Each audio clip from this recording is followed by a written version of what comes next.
আম্মা যারা মেরা বলতে লেগেছেন,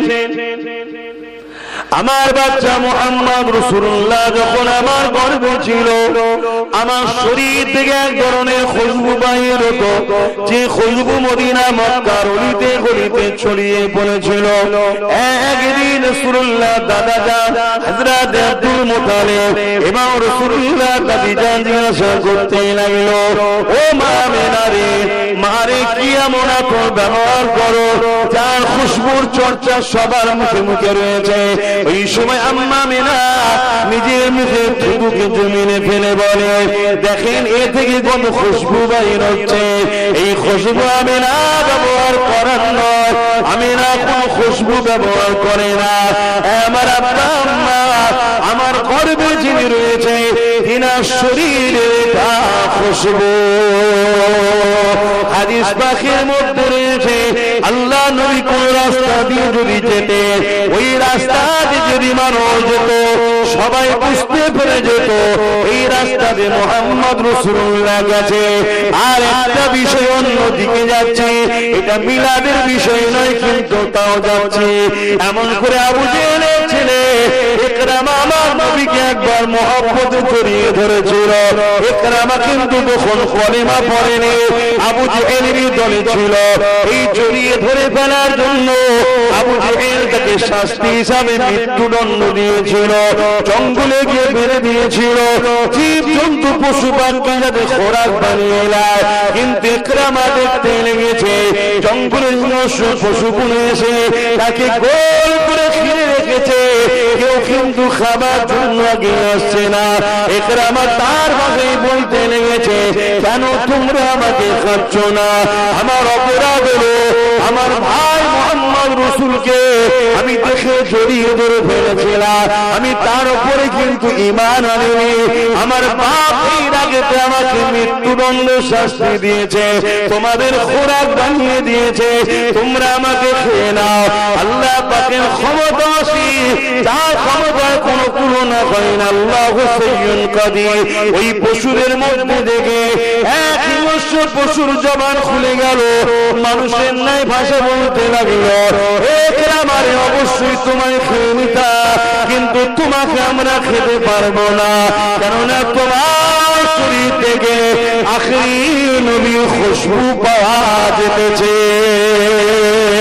আরো জোরে বলুন সুবহান।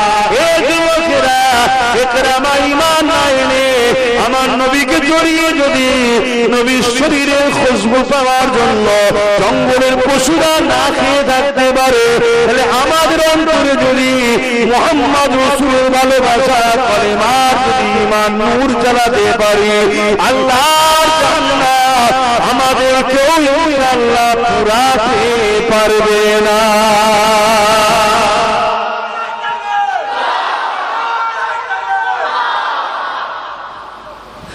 আসেন আমরা নবী পাকের শিশুবেলার কিছু আলোচনা করি, যে আলোচনা আমাদের জানা দরকার, কেননা আমাদের মধ্যে অনেক ধারণা রয়েছে 40 বছর পর থেকে নবীকে মানব, তার আগে অংশটা আমরা নেব না। নাউযুবিল্লাহ। এই যুবকেরা, তরুণীরা, বাবেরা, এমন করে মুজিজা নবীদের দ্বারা ঘটে থাকে। মুজিজা কাদের দ্বারা হয়? একটু বলুন। নবীদের দ্বারা। মুজিজা এমন ঘটনা যেটা সামনেওয়ালাকে অ্যাট্রাকশন আজিজ করার মতো ঘটনা ঘটে। অবশ্যই এটার ঘটনা ঘটাবার মালিক কিন্তু আল্লাহ। প্রকৃত শক্তি কার? সবকিছুই তো আল্লাহর। আল্লাহ ছাড়া কি আছে? এই যে কথা বলছি আমি, এই ক্ষমতাটা কার? আল্লাহ। আল্লাহ আমায় ব্যবহার করতে দিয়েছে। এই যে চোখে দেখছি, এই জ্যোতিটা যে পেয়েছি দেখছি, মূলত এর মালিক কে? আল্লাহ। আল্লাহ তিনি আমায় দিয়েছে। এই যে হাত লাড়াচ্ছি, ক্ষমতাটা কার? আল্লাহর প্রকৃত ক্ষমতা, আমাকে তিনি ব্যবহার করতে দিয়েছে। তা নবী রাসূলদের দ্বারা যেটা ঘটে ওটা আল্লাহই ঘটায়, ওটাকে বলা হয় মুজিজা। আর ওলিদের দ্বারা যেটা অলৌকিক ঘটনা ঘটে ওটাকে বলা হয় কারামত। মুজিজা হক, কারামত হক, অস্বীকার করলে ইসলাম থেকে বেরিয়ে যায়। আমার নবী পাক সাল্লাল্লাহু আলাইহি ওয়াসাল্লামের শিশুবেলাতে সিনা চাক হয়েছে, আপনারা জানেন তো নাকি? সিনা চাক হলো মুজিজা, আর নবীদের মুজিজা হয়। তাহলে আমার নবীর মুজিজা শিশুবেলাতে হয়েছে, তাহলে আমার নবী তখন নবী ছিল না ছিল না? মাথায় ঢুকছে তো নাকি? তাহলে আমার নবীর টোটালটাই আমাদেরকে জানতে হবে। কিভাবে আমার নবী পাক আসলেন, শিশুবেলায় কি কি করেছে, কিভাবে বড় হয়েছে, সব বিষয়টা জানার পরে তবে কমপ্লিট সিরাতুন নবী হবে। শুধু নবী পাকের 40 বছরের পথটা নিলে হবে না, ছোটবেলাটা আপনাকে জানতে হবে। এ যুবকেরা, তরুণেরা, বাপেরা, আমার নবী পাকের চাচা যান হযরত আব্বাস রাদিয়াল্লাহু তাআলা, তিনি তিনার মহল্লা এলাকার মানুষদিগকে এক জায়গায় জড়ো করে দিয়ে হুজুর আমার ওয়াজ করতে লেগেছেন, বয়ান করতে লেগেছে। বয়ানের বিষয়বস্তু ছিল মিলাদুন নবী, অর্থাৎ নবী পাকের আগমন বৃত্তান্ত আলোচনা, নবী পাকের পয়দাইশ বৃত্তান্ত আলোচনা, নবী পাকের শিশুবেলার জিন্দেগির আলোচনা। আল্লাহ নবী ওই রাস্তার পাশ দিয়ে যেতেছিলেন, নবী পাককে দেখে সাহাবা হুজুররা এবং প্রতিবেশী যিনারা ছিলেন তিনারা সবাই উঠে আল্লাহ নবীকে দাঁড়িয়ে সালাম দিতে লাগলেন। এই জন্য আমরা নবী পাককে যখন সালাম দিই, দাঁড়িয়ে সালাম দিই। তবে কেউ যদি বসে সালাম দেয়, তার সঙ্গে ঝগড়া ইজাজত নাই। বুঝতে পারলেন? হ্যাঁ, কিন্তু আমরা দিই কেন? এই জন্য সাহাবারা দিয়েছেন। এ নওজওয়ানেরা, আল্লাহ নবী মজলিসের দিকে আগিয়ে গেলেন। নবী পাকের চাচা যান হযরত আব্বাস রাদিয়াল্লাহু তাআলা আগে এসে বলতে লাগলেন, ইয়া রাসূলুল্লাহ, হাবিবাল্লাহ, আমি আপনার শিশুবেলার আলোচনা আমার এলাকার মানুষকে শোনাচ্ছিলাম। আল্লাহ নবী বড় খুশি হয়ে গেলেন।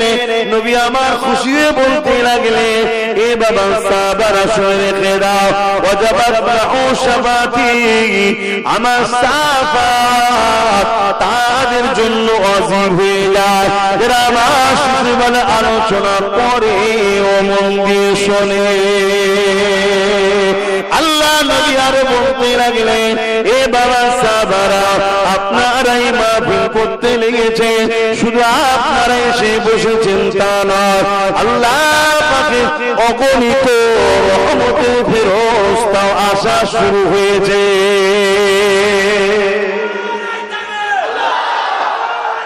আল্লাহু আকবার। তাহলে যেখানে হুজুরের মিলাদের আলোচনা হয়, আগমন বৃত্তান্ত আলোচনা হয়, শিশুবেলার আলোচনা হয়, হুজুরের কওল সিদ্দিকে হযরতে আব্বাস রাদিয়াল্লাহু তাআলা আন থেকে রায়াত, সেখানে হুজুর রহমতের ফেরেশতাও হাজির হয়। সাহাবী জিজ্ঞেস করছেন, হুজুর শুধু এটা আমাদের মাহফিলে না অন্য কোন জায়গাতেও হবে?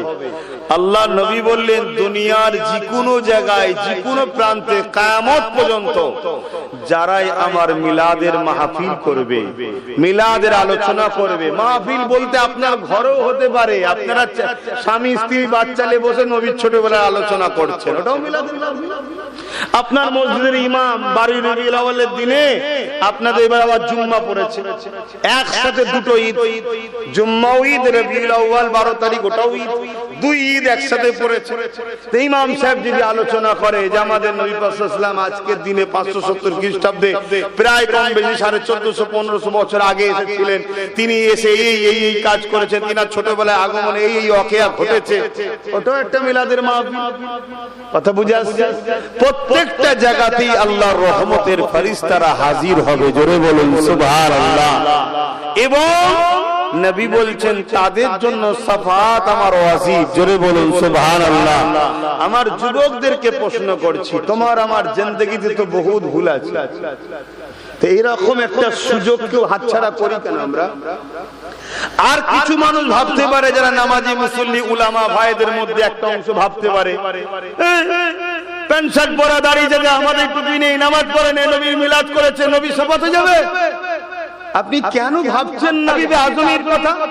বিশ্ববিখ্যাত সুদ করছিল, জগৎ বিখ্যাত ওলি হয়েছে না হয়নি? বিশার হাবি বিশ্ববিখ্যাত মত করছিলেন, আল্লাহর ওলি জামানার জগৎ বিখ্যাত ওলি হয়েছে না হয়নি? কথা বলে যুগে যুগে এরকম বহুত পাপী ব্যক্তির করে আমার আল্লাহ তিনি পরিবর্তন করে জগৎ বিখ্যাত ওলি বানিয়েছে না বানাইলে? আজকে যে ছেলে প্যান্ট শার্ট পরছে, দাড়ি চাচ্ছে, বেনামাজি হতে পারে এর হুজুরের মহব্বতের বরকতে একদিন আল্লাহকে নামাজি, রোজাদার, দাড়িওয়ালা, টুপিওয়ালা, মুত্তাকি, পরেশগার আল্লাহ ওয়ালা করে কবরে নিতে পারে। জোরে বলুন সুবহানাল্লাহ। আপনি এত মাথা মারছেন কেন? আল্লাহর রহমত থেকে এত উদাস কেন? নবী বলেছেন যারা আমার মিলাদের মাহফিল করবে, মিলাদের মাহফিলকে ভালোবাসবে, আমার শিশুবেলার আলোচনার মাহফিল বানাবে, আমার শাফাআত তারা পাবে। জোরে বলুন সুবহানাল্লাহ। আপনি দেখছেন পাপী, আপনি দেখছেন দাড়ি নেই, নামাজ নেই, রোজা নেই। এমনও তো হতে পারে কিয়ামতের দিনে আযাব খাটার পরও হুজুরের শাফাআতের ওসিলায় একদল লোক জান্নাতে যাবে না যাবে না? তা সেই শাফাআতটাও তো পেতে পারে। এই মাহফিল গুলো হওয়া দরকার আছে না? আমাদের যুব সমাজের বসা দরকার আছে না? না। কিন্তু একদিকে আমরা দুনিয়ার লোভ লালসায় গান তামাশাতে হই হই করছি, অপর দিকে আবার আমাদেরকে মিলাদের মাহফিল বানানো থেকেও দূরে রাখার পরিকল্পনাও চলছে। আহা, কিছু কিছু আমার ভাই দাড়ি রেখে মাথায় টুপি দিয়ে মৌলানা সেজে এমনও কথা বলে ফেলছে, গায়ের ইসলাম তারা তাদের ধর্মগুরুদের জন্ম দিবস পালন করে, ঠিক তেমন আমরাও নাকি নবী দিবস করি। আস্তাগফিরুল্লাহ, আস্তাগফিরুল্লাহ। নবীর শিশুবেলার আলোচনা, শুকরানা মাহফিল বানানো, এই আলোচনা তৈরি করা, এটা সাহাবা হুজুরদের সুন্নাত। জোরে বলুন সুবহানাল্লাহ।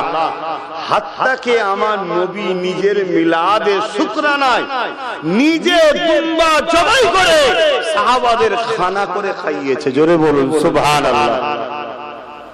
কথা বুঝছেন? কিছু আমার ভাইয়েরা বলে এটা আকিকা। আকিকা তো মিলাদের জন্যই হয়, মানে বাংলাতে জন্ম বলে। কথা বুঝে আসছে তো নাকি?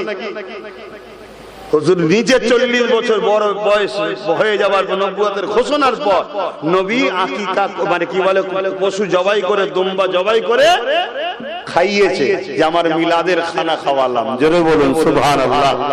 এবং নবী পাক প্রতি সোমবার দিন রোজা রাখতেন এবং সাহাবাদেরকেও বলেছেন তোমরা রাখো, কারণ আমি নবী সোমবার দিন আগমন করেছি। জোরে বলুন সুবহানাল্লাহ। প্রতি সোমবার দিন করতেন। আর আমরা তো বছরে হলে রবিউল আউয়াল হলে একটু করি। বাপেরান একটা কথা শুনে রেখে দেন, হযরত আবু বকর সিদ্দিক রাদিয়াল্লাহু তাআলা তিনি বলতে লেগেছেন, قال আবু বকর সিদ্দিক মান আনফাকা দিরহামান আলা কিরাতি মাওলুদুন নবী সাল্লাল্লাহু আলাইহি ওয়াসাল্লাম কানা রাফিকি ফিল জান্নাত। এ নবীর উম্মতেরা, আমি আবু বকর জানিয়ে দিলাম আমার রাসূলের মিলাদের মাহফিল যারা বানাবে, মাওলুদের মাহফিল যারা বানাবে, শিশুবেলার আলোচনার মাহফিল যারা বানাবে, ওই মাহফিলে যারা অর্থ দেবে, 1 দিরহাম খরচ করবে, কানা রাফিকি ফিল জান্নাত, আর আমি আবু বকর আমার জান্নাতি বন্ধু হবে। আমার নবী পাকের প্রেমিকেরা, আসুন আমরা নবী পাকের শিশুবেলার কিছু কথা শুনি। আম্মা জান আমিনা বলতে লেগেছে, আমার গর্ভে সন্তান হয়েছে, আমি আমিনা অবাক হতে লাগলাম। কেন দুনিয়া নারীদের গর্ভে সন্তান থাকলে ওই নারীদের পেটটা একটু বড় হয়ে যায়, কিন্তু আমি আমিনা আমার কখনো পেট বড় হয়নি। আমি আমিনা অবাক হতে লাগলাম, দুনিয়া নারীদের গর্ভে সন্তান থাকলে মাসের পিরিয়ডটা মায়েদের বন্ধ হয়ে যায়, কারণ ওই নাপাক রক্তটা মহান সুরুষটা মায়ের নাভির সাথে বাচ্চার নামের কানেকশন করে দিয়ে বাচ্চার শরীরে নাপাক রক্তটা দেয়। কিন্তু আম্মা আমিনা বলতে লেগেছে, আমি আমিনার কোনদিনের জন্য পিরিয়ডটা চোখটা বন্ধ হয়নি। আমার রাসূলুল্লাহর ফুপি বলতে লেগেছে, আমার নবী পাকের ফুপুজান বলতে লেগেছে, যখন মুহাম্মদ রাসূল দুনিয়া আগমন করলো, আমি খবর পেয়ে দেখতে গেলাম, আমি 6টা আশ্চর্য জিনিস দেখেছি। তার মধ্যে একটা আশ্চর্য জিনিস হলো, প্রতিটা বাচ্চার সঙ্গে মায়ের নাভির কানেকশন থাকে। এটা ডাক্তার কেটে দিয়ে ওইটাকে গেট বেঁধে দেয়, কিন্তু আমার ভাই আমার বাচ্চা মুহাম্মদ রাসূল যখন এলো, মায়ের সঙ্গে নাভির কোনো কানেকশন ছিল না। কেননা আমার নবী নূর, নূরের জন্য ওটার প্রয়োজন ছিল না।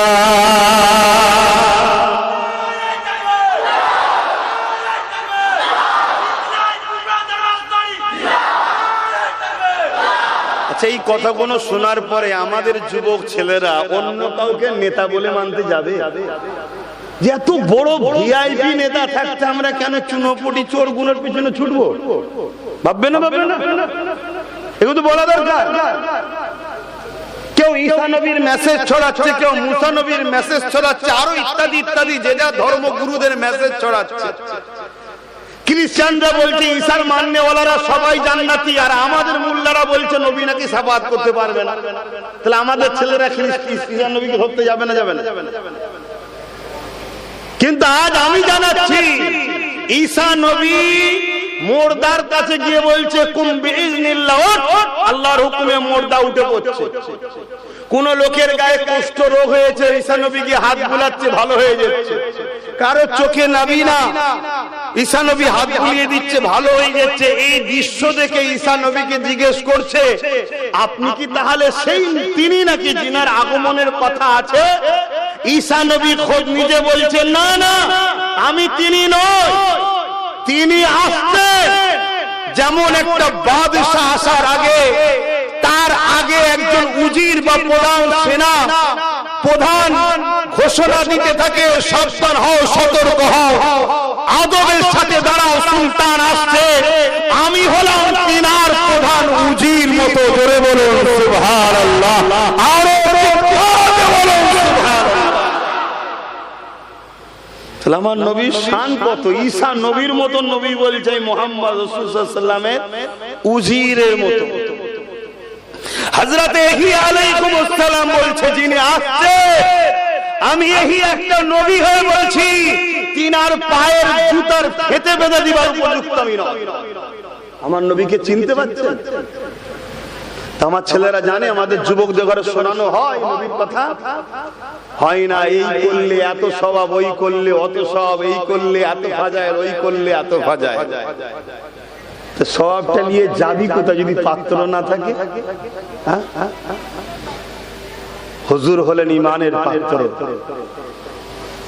সেই পাত্রে তোমাকে নামাজ, রোজা, দাড়ি, টুপি সব রাখতে হবে। ব্যাগ ভর্তি করে যেমন বাইরে থেকে এলে তোমার সবাই খুশি হবে, দুনিয়াবি জমিন থেকে যখন যাবে পরকালে ব্যাগ ভর্তি করে নিয়ে যেতে হবে নামাজ, রোজা, হজ, যাকাত, দাড়ি, টুপির আমলের। কিন্তু এই ব্যাগটা কই? কথা কিছু বুঝতে পারছেন? আমার হুজুরকে আগে চেনেন। আম্মা জানামিনা বলতে লেগেছে, এক তারিখে আমি দুপুরের সময় এমন করে আমি একটু আরামে রেস্টে ছিলাম, হঠাৎ করে আমি খবের মধ্যে দেখতে লাগলাম আমার ঘরে যেন একটা যুবক ছেলে প্রবেশ করেছে। আমি না ওই খবটা দেখে বড় ঘাবড়ে গেলাম, চোখটা আমার খুলে গেল। আমি যাকে খবে দেখছিলাম তাকে খবটা খুলে দেখলাম। আমি না ঘাবড়ানো দেখে ওই যুবক আমাকে মা বলে ডাক দিয়ে বলল, ও মা আমিনা, আপনি ঘাবড়াবেন না মা, আমি দুনিয়ার কোন যুবক নয়, পুরুষ নয়, আমি হল আল্লাহ পাকের ফেরেশতা হযরতে জিবরাইল।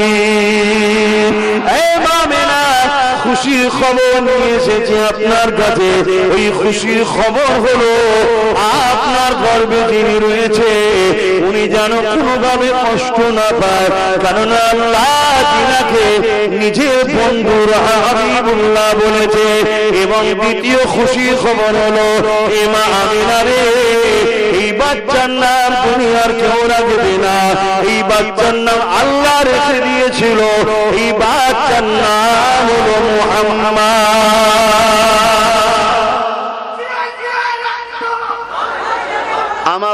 স্লোগান মাহফিলে দেবে না, মানা করে দিলাম। আমার হুজুরের মাহফিল, হুজুরের স্লোগান দাও। আমরা মুজাদ্দেদ জামানের অনুসরণ করি, তিনার উসিলায় আমরা পূর্ব ভারতের মানুষ দিন পেয়েছি, তিনার স্লোগান দাও। আমি তো ঠিকভাবে হুজুরের নকারি চাকরি চাকরি বলে গোলামি করতে পাচ্ছি কিনা আমি ঠিক জানি না। দরুদ শরীফ আল্লাহুম্মা সাল্লি আলা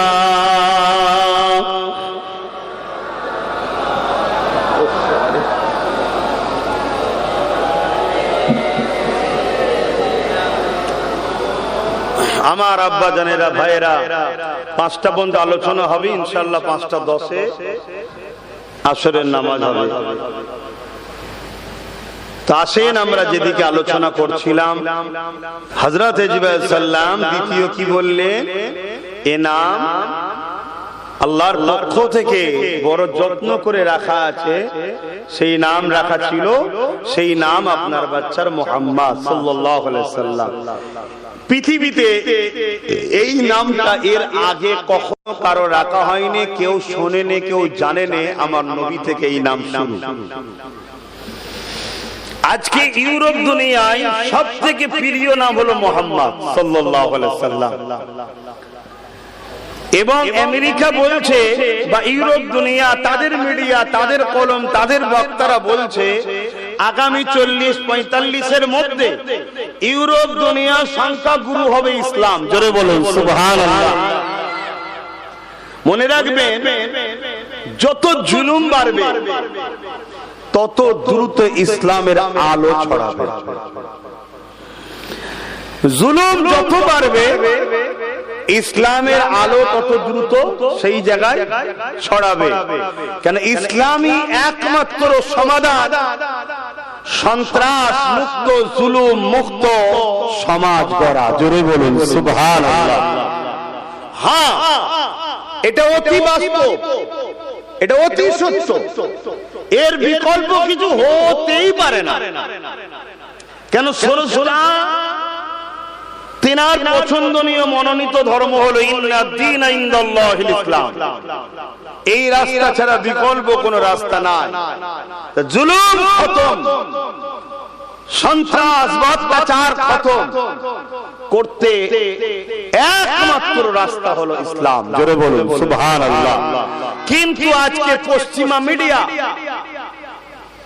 ইসলামকে বারবার মিডিয়ার মাধ্যমে কলঙ্কিত করা ষড়যন্ত্র চালিয়ে যাচ্ছে, আজও চালাচ্ছে।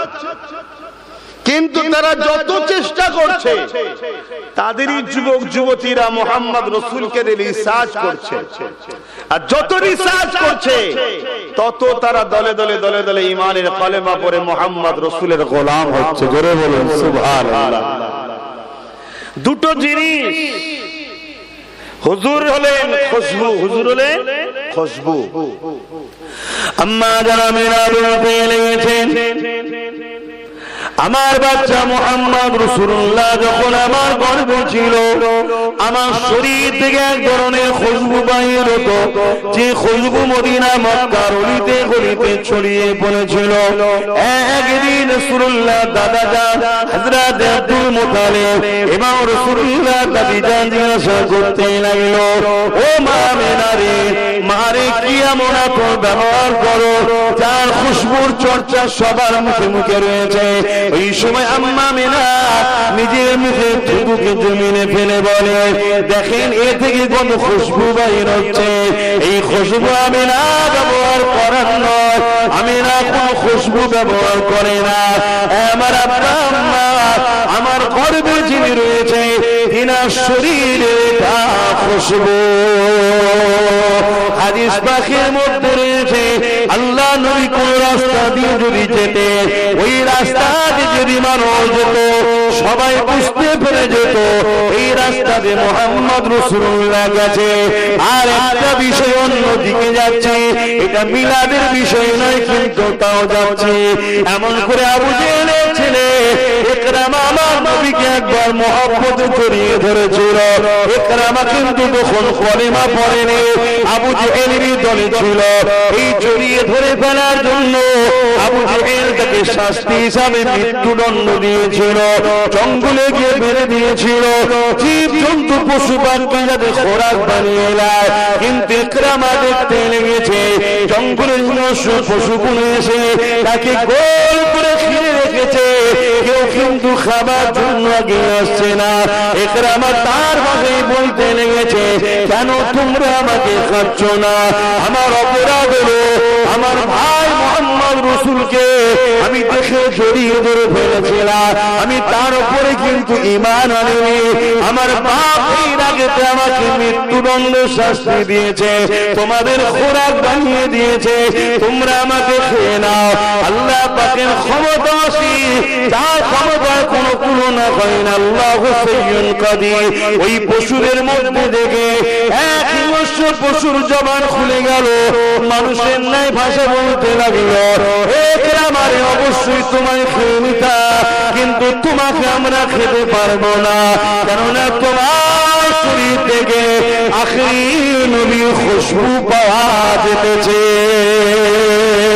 আরো জোরে বলুন সুবহান। এই যুবকেরা, ইকরামা ঈমান আনে আমার নবীকে জড়িয়ে যদি নবীর শরীরের খুশবু পাওয়ার জন্য জঙ্গলের পশুরা না খেয়ে থাকতে পারে, তাহলে আমাদের অন্তরে যদি মুহাম্মদ রাসূলের ভালোবাসা কলেমার যদি ঈমান নূর জ্বালাতে পারি, আল্লাহর জান্নাত আমাদের কেউ আল্লাহ পুরাতে পারবে না।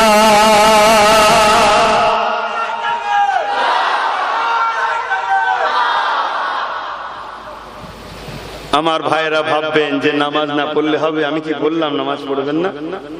এই বললাম আমি? যারা প্রকৃত নবীর প্রেমিক হয় তারা কি নামাজ ছাড়তে পারে? আমার নবী কখনো নামাজ ছেড়েছে?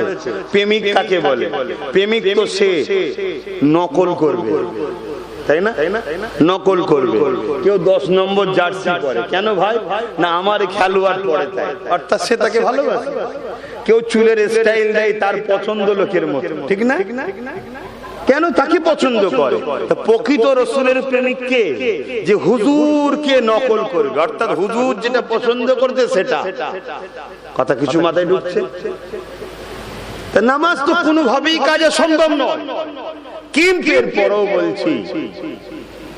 এরপরও বলছি কেউ যদি নামাজ পড়ে অথচ নবী না থাকে, ওই নামাজের কোনো দাম নাই। নামাজ দুই ধরনের হয়, একটা নবী বিহীন নামাজ হয়, একটা নবী নিয়ে নামাজ হয়। অনেকে তো আবার এই ধারণাও এসে গেছে যে নামাজের মধ্যে আবার নবীকে কেন আনবে। কথা বুঝে আসছে? এটাও অনেকের ধারণা আছে। নাউযুবিল্লাহ মিন জালিক। আল্লাহ আমাদেরকে খায়ের দেন এসব বুরাই খারাপ রাস্তা থেকে, এসব বাতিল ফিরকা থেকে আমাদের ঈমান ইজ্জতকে আল্লাহ হেফাজত করে। বলুন আল্লাহুম্মা আমিন। তো যাক, ওদিকে আজকে আলোচনায় যাচ্ছি না, তবে নামাজ যখন পড়তে হবে আমি নামাজেরই গুরুত্ব একটু বুঝাই। নামাজই তো আমার নবীর গুরুত্ব বুঝিয়েছে, নামাজই আমার নবীর গুরুত্ব আমাদেরকে বুঝিয়েছে। জোরে বলুন সুবহানাল্লাহ। এই যে বলেন নামাজে দাঁড়াবো, আসরের নামাজ, নামাজে কি হয়? নামাজে আমরা পবিত্র জায়গা দরকার, কিবলামুখী হতে হয়। পশ্চিম মুখ নয়, কিবলা মুখ। আমাদের দিক থেকে কিবলা পশ্চিমে দেয়, পশ্চিম বলি। কিবলা কেন করা হয়েছে? একটা ডিসিপ্লিন সিস্টেম ঠিক করার জন্য। তা কিবলা মুখী হতে হয়, কিন্তু সেজদা কাবাকে করি না। সেজদা কাকে করি? আল্লাহকে। কাবাটা হলো দিক, লক্ষ্য, যাতে করে এক মসজিদে 4 দিক না হয়ে যায়, 5 দিক না হয়ে যায়, একটা দিক যেন হয়। তাই আল্লাহ সেন্টার করে দিয়েছে কাবাকে। আর কাবা হলো পৃথিবীর বীজখান। কাবা হলো কি? পৃথিবীর বীজখান। তো সেই জায়গায় ওই দিকে ডিসিপ্লিনের জন্য মুখ করে কাতারবদ্ধ হয়ে আল্লাহর সিজদার জন্য, রুকুর জন্য দাঁড়াতে হয়, সূরা ফাতিহা পড়তে হয়, সূরা মিলাতে হয়, রুকুতে যেতে হয়, রুকুতে তাসবিহ পড়তে হয়, সুবহান রাব্বিল আযীম 3 বার, সব থেকে কম, বেশি পড়তে পারে। সিজদায় যেতে হয়, সুবহান রাব্বিল আলা 3 বার তাসবিহ পড়তেই হবে, বেশি পড়তে পারে। তারপরে আবার কিয়ামে আবার সূরা ফাতিহা আবার সূরা মিলালেন, আবার সেম। যদি 2 রাকাত নামাজ হয় তাহলে বৈঠকে বসে গিয়ে সালাম করে উঠে যাবেন, সালাম ফিরবেন। কিন্তু আমি আসরের নামাজ দেই বলছি, আবার দাঁড়াতে হবে, আবার সূরা ফাতিহা, আবার রুকু, আবার সিজদা, আবার দাঁড়াবেন, আবার সূরা ফাতিহা, আবার রুকু, আবার সিজদা। 4 রাকাত নামাজ কমপ্লিট। বৈঠকে বসেছেন, কার জন্য নামাজ পড়লেন? জোরে বলুন। কেরাত করলেন কার জন্য? কেরাত মিলালেন কার জন্য? একটু সারা দেন না। আল্লাহ বললেও তো 40টা নেকি, কেন বলতে চাইছেন না? কত খারাপ হয়ে গেছি আমরা। রুকু দিলেন কার জন্য? তাসবিহ কার, সিজদা কার, তাসবিহ কার, কিয়াম কার, সব আল্লাহ। এখানে কোন গায়েরকে আনা যাবে? অন্য কাউকে? যদি আপনার শায়েখ এসে আপনাকে সালাম দেয়, উত্তর দেওয়া যাবে? আপনার আমির, আপনার পীর, আপনার মুর্শিদ, আপনার আলেম, আপনার ইমাম, আপনার বাবা-মা, কারো সালামের জবাব দেওয়া যাবে? কেন? এটা শুধুমাত্র আল্লাহর জন্য। কিন্তু আমার আল্লাহ ওই নামাজ 4 রাকাত বসে রয়েছেন, মনের মধ্যে আমাদের হচ্ছে রুকু দিলাম, সিজদা দিলাম, কিরাত করলাম, কারবার ছেড়ে এলাম, সবকিছু ছেড়ে এলাম, মালিক কবুল হলো কি জানি না, আপনি দয়াময়, দয়া করে কবুল করে নেন। এই আশা সবার থাকে না? থাকে না? নামাজ পড়ে আর কবুল হবে না, এই আশা কি কারো যায় নাকি? সবার আশা যায় কবুল হয়ে যাক। আমার আল্লাহ বলছে, এ বান্দা, তুই যদি কবুল করাতে চাস তাহলে এই নামাজে সালাম ফিরাবার আগে বল, আসসালামু আলাইকা আইয়ুহান নবী, আমার নবীর উপরে সালাম দে। জোরে বলুন সুবহানাল্লাহ। একটা তো প্রশ্ন থেকে থাকে যে আল্লাহ, নামাজ তো শুধু আপনার, এখানে হাবিবকে আবার কেন সালাম দিচ্ছেন, গায়েরকে? আল্লাহ বলছে, এইটাই তো তোদেরকে বুঝাবার জন্য হাবিবকে সালাম দিতে বললাম। যদি গায়ের হতো দিতে বলতাম। অর্থাৎ আমার হাবিব গায়ের নয়, পণ নয়, আমার আপন। জোরে বলুন সুবহানাল্লাহ। তারপরে আল্লাহ আবার বলছে, আর একটু এগিয়ে চল। নামাজ কবুলের জন্য তো হাবিবকে সালাম দিলি, কিন্তু হাবিবের খুশির জন্য আলে রাসূলদের ঘরে সালাম দে। পর আল্লাহুম্মা সাল্লি আলা মুহাম্মাদ ওয়া আলা আলি। তাহলে নামাজই তো বুঝাচ্ছে নবী ও নবীর আহালদের গুরুত্ব কত। সেই নামাজ, যে নামাজ আফজালুল ইবাদাতি ইবাদাতুস সালাত, সবথেকে বড় ইবাদত, আফজাল ইবাদত নামাজ। সেই নামাজ আমাদেরকে নবীর গুরুত্ব জানাচ্ছে, যে নবীকে সালাম দিয়ে ছাড়া হবে না কবুল। আহলে রাসূলদের সালাম না দিয়ে বেরিয়ে যেতে পারবি না, সালাম দে। তো সেই নবীকে যদি না চিনলাম তো সব বেকার হয়ে গেল। সেই নবীকে চেনেন, নবীকে প্যার করেন, নবীকে ভালোবাসেন। আর একটু খালি বলি আম্মা জানামিনার কথা। আম্মা জানামিনা বলতে লাগলেন, আমার বাচ্চা দুনিয়া জমিনে আগমন করবে। আমি আমিনা একা ঘরের মধ্যে রয়েছে। আমি আমিনা মনে করতে লাগলাম, অন্য অন্য মায়ের সন্তানের সময়তে প্রসব বেদনা হয়, অন্য নারীদের প্রয়োজন হয়, কিন্তু আমি আমিনা একা রয়েছি। আমার সঙ্গে কোন নারী থাকলে বড় উপকারে লাগতো। এটা ভাবতে দেরি আমার ঘরকে আলোকিত করে কয়েকজন সুন্দরী নারী গায়েবী ভাবে চলে এলো। আমি আমিনা তাদেরকে দেখে হতভম্ব হয়ে গেলাম। আমি আমিনা জানতে চাইলাম, তোমরা কারা?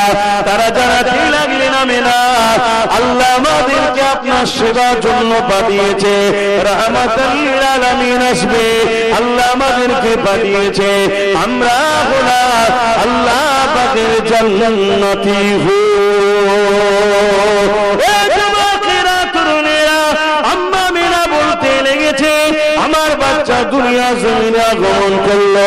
আমি আমিনা দুনিয়ার মানুষ বাচ্চা সন্তান জন্ম যখন প্রস্রাব করে, কোন মা বলে আমি পুত্র সন্তান জন্ম দিয়েছি, কোন মা বলে আমি কন্যা সন্তান জন্ম দিয়েছি। কিন্তু আম্মা আমিনা বলতে লাগলো, আমার গর্ভ থেকে দুনিয়া জমিনে আল্লাহ পাক নূর পাঠিয়েছে, যার শরীর থেকে এত জ্যোতি, এত লাইট, এত রশ্মি বেরোচ্ছে। আমি আমিনার হুজরাখানা আলোকিত হয়ে গেছে। শুধু আমার হুজরাখানা নয়, কাসাইসুল কুবরা কিতাবের মধ্যে রয়েছে মাগরিব থেকে মাশরিক আম্মা আমিনা বলছে আমার সন্তানের নূরের জ্যোতিতে আলোকিত হয়ে গেছে এবং শাম দেশের প্রাসাদ পর্যন্ত আমি আমিনার চোখের পর্দা খুলে গেছে আমার সন্তানের নূরের আলো আমি শাম দেশের প্রাসাদ পর্যন্ত দেখতে পেলাম। ইতিহাসবিদরা বলতে লেগেছে পারস্যের বুকে আগুনের তখন বাসনা হতো। ইরাকের দিনে ইরান বলা হয় 1000 বছরের আগুনের একটা কুণ্ড ছিল যেটাকে 1000 বছর ধরে কখনো বন্ধ করতে দেওয়া হয়নি। তাদের বিশ্বাস ছিল আগুন উপাসনা করা 1000 বছর ধরে আগুনের কুণ্ডটা আমার রাসূলুল্লাহ এই দুনিয়ায় তাশরীফ নিয়ে এলেন অটোমেটিক তপ করে বন্ধ হয়ে যায়। এবং এমন করে কিসরা কাইসার তাদের যে বড় বড় রাজপ্রাসাদ ছিল মহল ছিল এমনকি ইরাকের জমিন আমি নিজের চোখে দেখে এসেছি বিশাল মোটা মোটা প্রাচীর সেই রাজপ্রাসাদের প্রাচীর গুলো ফেটে গিয়েছিল। এই যুবকেরা আমার রাসূলুল্লাহ দুনিয়া থেকে সেরে ভোর বিদায় নিতে শুরু করেছে। কাবার মধ্যে যেগুলো ছিল ওগুলো সব রেখে পড়ে যেতে লেগেছে।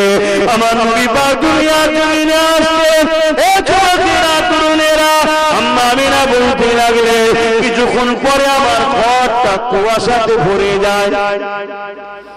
এত কুয়াশা আমার বাচ্চাকে আমি আর দেখতে পাচ্ছি না, গায়েব হয়ে গেল। আমি বড় বিচলিত হলাম। গায়েবী কেউ আমাকে আওয়াজ দিয়ে বলতে লেগেছে আমিনা রে দোনোজান সুলতানকে পুরো জমিনকে ভ্রমণ করিয়ে দেখানো হতেছে। এ আমিনা চিন্তা করো না। এইভাবে আবার আওয়াজ এসে গেল এ ফারিস্তাদের কাঁদাতে শুরু করে তামাম মখলুকাত সবাইকে আমার রাসূলকে দেখানো হতে লেগেছে।